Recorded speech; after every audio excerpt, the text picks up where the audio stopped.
Hello guys, repair muna ako ng bahay guys. Kasi day off ako ngayon. Ito guys pala ang bahay ko.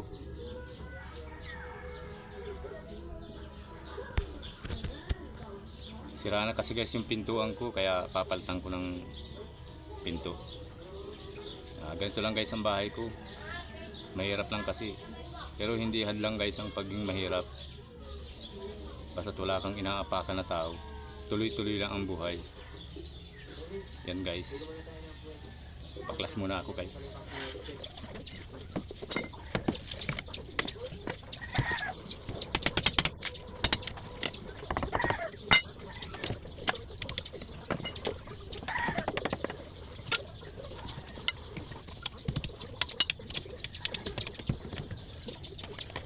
Sabi nila guys, magaling daw akong gumawa ng bahay, pero yung bahay ko hindi maayos.